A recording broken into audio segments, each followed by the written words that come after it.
ठंड में सुबह सुबह का नाश्ता।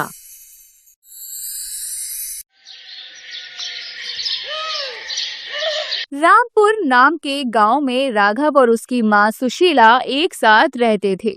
दोनों काफी गरीब और बेसहारा होते हैं। राघव के पिताजी का बचपन में ही देहांत हो जाता है, जिसके बाद से सुशीला ही राघव को संभालती है और उसका ध्यान रखती है। लेकिन राघव जैसे जैसे बड़ा होता है, उसके नखरे भी बढ़ते ही जा रहे थे।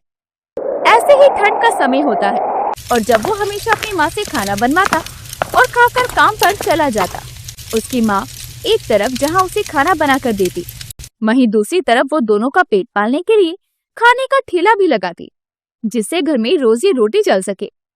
राघव भी एक फैक्ट्री में छोटी सी नौकरी करता था, लेकिन उसकी कमाई इतनी नहीं थी कि उनसे वो अपना पैसा निकाल कर गुजारा कर सके। ऐसे ही एक रोज, अरे मोरी मैया, इतने जाड़े की ठंड में खाना बनाना पड़ता है। अब मैं बूढ़ी हो गई हूँ। कमबख्त इतने बड़े बेटे होने का भी क्या फायदा जब तू शादी नहीं कर सकता। मैं तो ही ऐसे काम करते करते मर जाऊंगी जी। कब से कह रही हूँ एक बहू ला दे घर में। फिर शुरू हो गई माँ तुम। कितनी बार बोला है मैंने, मुझे शादी नहीं करनी है। अपना खर्चा तो बड़ी मुश्किल से चलता है मेरा। अरे तो छोड़ क्यों नहीं देता वो नौकरी, कोई ढंग का काम देख ले। अब ठंड में एक तो तेरे लिए खाना बनाओ और फिर ठंड में बाहर जाकर खाने का ठेला लगाओ। लेकिन तुझे क्या, सारा काम तो मैं ही संभालती हूँ। तू ये कैसी नौकरी करता है रे, जिसमें कुछ बचता ही नहीं है मेरे पास। अरे माँ, तुम खाना खाओ ना शांति से। मेरा दिमाग क्यों खराब कर रही हो? ऐसे भी मेरे पास और भी काम है, और ना ही मैं इतना अमीर हूँ जो तुम्हारे लिए नौकरानी को काम पर रख लूं। अब काम तो तुम्हें करना ही पड़ेगा। हाँ, तो मैं तो कर ही रही हूँ। आकर खाना खा ले और जा अपने काम पर। मैंने आज आलू के पराठे बनाए हैं, गर्मा गर्म नाश्ता खा ले। इसके बाद मुझे अपना ठेला भी लगाना है, नहीं तो घर का राशन कैसे आएगा। तू तो कुछ समझता ही नहीं है रे। माँ, तभी तो तुम्हारे खाने की पूरे गांव में चर्चा होती है। तुम्हें और क्या चाहिए? मुझे समझ नहीं आता कि तुम्हें बस मेरी शादी की पड़ी है, जो मेरे से नहीं हो सकता। हे भगवान, पता नहीं मुझे कब सुख की प्राप्ति होगी। मैं तो थक गई हूँ ये घर गृहस्थी संभालते हुए। पता नहीं माँ को क्या हो जाता है, हर सुबह बिना मतलब की चीखती रहती हैं। उफ, ये नहीं सुधरने वाला। इसको कितना भी बोल लो, लेकिन ये हिम्मत है जो ये कभी बोल दे, हाँ माँ मैं तेरे लिए शादी कर लूंगा। चलो छोड़ो, मैं अपने काम पर चलती हूँ। दिन पर दिन राघव की लापरवाही बढ़ती जा रही थी। रोज वो सुबह उठता, खाना खाकर निकल जाता। उसके इस व्यवहार से सुशीला परेशान हो जाती है। ऐसे ही दिन बीतते हैं। समय के साथ साथ सुशीला की तबीयत खराब होने लगती है और इधर राघव की कामचोरी के चलते उसका मालिक भी उसे नौकरी से निकाल देता है। साथ ही गांव के लोग उसे ताने देने लगते हैं। इस जवान बेटे के होते हुए भी उस बुढ़िया को इस उम्र में घर कर चलाना पड़ रहा था, तो ऐसे में उसकी तबीयत खराब नहीं होगी तो क्या होगा? बेचारी ने पकड़ लिया ना बिस्तर। अब ये बात सुनते ही अब वो उदास हो जाता है। माँ की तबीयत खराब है, अब इस ठंड में घर कैसे चलेगा? और ऊपर से दिन पर दिन माँ की हालत बिगड़ती जा रही है। अब मुझे ही कुछ करना पड़ेगा। राघव को अफसोस होने लगता है। वो इन सबका जिम्मेदार खुद को समझता है और सोचने लगता है कि अगर आज उसने शादी कर ली होती तो शायद उसकी माँ की देखभाल करने वाली आ जाती और उसको भी कोई मिल जाता सहारा देने के लिए।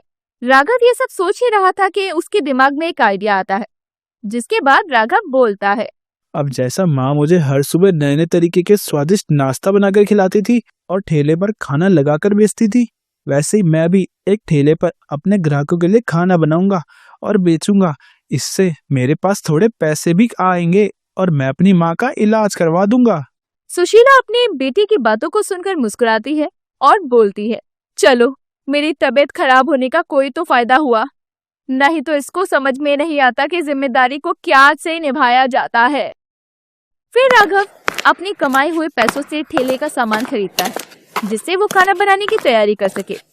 लेकिन अभी उसे ये नहीं पता था कि खाना बनाना इतना भी आसान नहीं है जितना वो समझता है। जो भी वो खाना बनाता, हमेशा या तो वो जल जाता या उसके अंदर स्वाद नहीं होता। ऐसे ही काफी दिन बीत जाते हैं और वो खुद घर में खाना बनाता और अपनी माँ को भी खिलाता। जो कमी होती सुशीला उसे बता देती। ऐसे ही करते करते वो खाना बनाना सीख जाता है। फिर वो पहली बार अपना ठेला लेकर बाहर निकलता है और अलग अलग जगह जाकर ठंड के दिनों में गर्मा गर्म चाय के साथ ठंड में गर्मा गर्म नाश्ता बनाकर बेचता है। आओ आओ, ठंड के मौसम में राघव के हाथ के गरम गरम और स्वादिष्ट तरीके के समोसे कचौरी खाओ, साथ में चाय भी पियो। आओ, ठंड में गर्मा गर्म नाश्ता कर लो। लोग सुनकर हैरान हो जाते हैं कि इतनी सुबह सुबह भी कोई अपना ठेला लेकर पूरे गांव में स्वादिष्ट पकवान बेच रहा है। उसके बाद राघव के पास लोग आने शुरू हो जाते हैं। अरे ये तो राघव है, सुशीला का बेटा। तुम्हारी माँ कैसी है? हमने सुना है उनकी तबीयत बड़ी खराब है।